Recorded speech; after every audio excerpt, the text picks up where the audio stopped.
तो ड्रामा मेरी जिंदगी है तू की तीसरी और चौथी किस्त में चीजें बहुत तेजी से बिगड़ती हैं। एक सादा सी दोस्ती की डिमांड एक खतरनाक जुनून, एक ऑब्सेशन बन जाती है।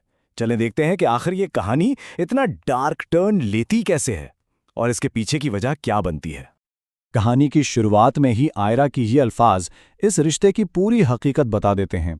ये कोई मोहब्बत की कहानी नहीं है, बल्कि एक ऐसा ताल्लुक है जिसकी बुनियाद ही खौफ, मजबूरी और माजी की तकलीफदेह यादों पर रखी जा रही है। अच्छा, तो सारे मसले की जड़ है एक ऐसी दोस्ती जो आयरा पे जबरदस्ती थोपी जा रही है। कामयार जिसे दोस्ती समझ रहा है ना, वो असल में आयरा के लिए एक जाल से कम नहीं। क्यों? क्योंकि उसके पीछे एक ऐसी धमकी छुपी है जो आयरा के पूरे खानदान को बहुत बड़े खतरे में डाल सकती है। यहां पर ना दोनों किरदारों की सोच का फर्क बिल्कुल साफ नजर आता है। एक तरफ कामयार है जिसकी बहुत सीधी सी डिमांड है, मैं दोस्ती करना चाहता हूं, तुम्हें जानना चाहता हूं। लेकिन दूसरी तरफ आयरा की हकीकत देखें, उसके लिए ये दोस्ती नहीं, ये ब्लैकमेल है, धमकियां हैं और हर वक्त का खौफ है। जब बातों से काम नहीं चलता ना, तो कामयार का रवैया और भी खतरनाक हो जाता है। वो देर रात आयरा के घर के बाहर खड़े होकर उसका इंतजार करता है, उसकी तवज्जो हासिल करने के लिए उसे मुसलसल तंग करता है। मतलब उसकी ये हरकतें ये साबित कर रही हैं कि वो इनकार को एक ऑप्शन मानने को तैयार ही नहीं है। अब कहानी एक नए और काफी संगीन मोड़ पर पहुंचती है।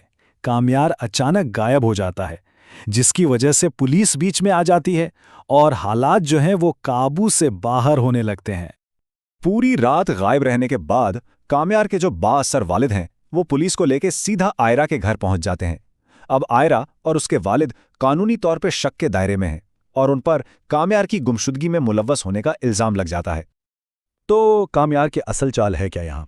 देखें वो कितनी होशियारी से पूरा सीन सेट करता है, जिसमें वो खुद ही विलन है और फिर खुद ही हीरो बनकर सामने आ जाता है। पहले बेचारी आयरा और उसके वालिद से पुलिस पूछगछ करती है, फिर ड्रामेटिक एंट्री होती है कामयार की, जो आकर कहता है कि गाड़ी मैंने जलाई थी। अब उससे आयरा की फैमिली बच तो जाती है, लेकिन वो हमेशा के लिए उसके एहसान के बोझ तले दब जाती है। क्या गेम खेला है उसने! तो सवाल ये पैदा होता है कि क्या ये वाकई एक मदद थी या आयरा को काबू में रखने का एक नया तरीका?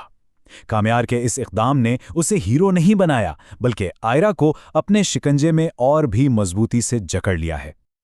इस पूरे मसले की गहराई को समझने के लिए ना, ये जानना बहुत ज़रूरी है कि इन दोनों किरदारों की परवरिश आखिर किस माहौल में हुई है, क्योंकि उनके ख़ानदान ही असल में उनके रवैयों की अक्कासी करते हैं। दोनों घरानों के माहौल में ज़मीन आसमान का फ़र्क है। एक तरफ कामयार का घर है, जहां वालिदैन आपस में लड़ते रहते हैं, हर वक्त अपनी साख की फिक्र है और एक जज्बाती अफरा तफरी का आलम है। और दूसरी तरफ आयरा का ख़ानदान है, जो उसूलों को अहमियत देता है, एक दूसरे का ख्याल रखता है और पुरसुकून तरीके से बातचीत करता है। यही माहौल कामयार को इतना ज़िद्दी और आयरा को इतना मोहतात बनाता है। आयरा के वालिद के ये अल्फाज उनके ख़ानदान की सोच को जाहिर करते हैं। वो अपनी बेटी को तसल्ली देते हैं कि किसी भी दबाव में आकर वो काम ना करे जो उसका दिल ना माने, क्योंकि वो हर मुश्किल से निमटने के लिए मौजूद है। ये इस जहरीले माहौल से बिल्कुल मुख्तलिफ है जिसमें कामयार पला बड़ा है। तो कामयार पुलिस स्टेशन वाले एहसान का फ़ायदा कैसे उठाता है? जाहिर है आयरा पर मज़ीद दबाव डाल के। वो आयरा का पीछा नहीं छोड़ता और एक अजीब सी शर्त रखता है। कहता है कि अगर वो चाहती है कि वो उसके ख़ानदान को हमेशा के लिए अकेला छोड़ दे, तो उससे उसके साथ सिर्फ एक कप कॉफ़ी पीनी होगी। ये कोई दोस्ताना पेशकश नहीं, बल्कि एक सौदा है जो आयरा पर ज़बरदस्ती थोपा जा रहा है। बहुत हिचकिचाहट के बाद आयरा इस मुलाकात के लिए हाँ कर देती है। वो बस ये सोचती है कि शायद ये एक मुलाकात उसकी ज़िंदगी में सुकून वापस ले आए और ये हरासमेंट हमेशा के लिए ख़त्म हो जाए। ये समझें कि ये उसकी आखिरी कोशिश है। और अब हम इन अक्सात के उस मोड़ पर आते हैं जहां कामयार का जुनून सिर्फ आयरा तक महदूद नहीं रहता, बल्कि तबाही बनकर उसके पूरे खानदान पर टूट पड़ता है।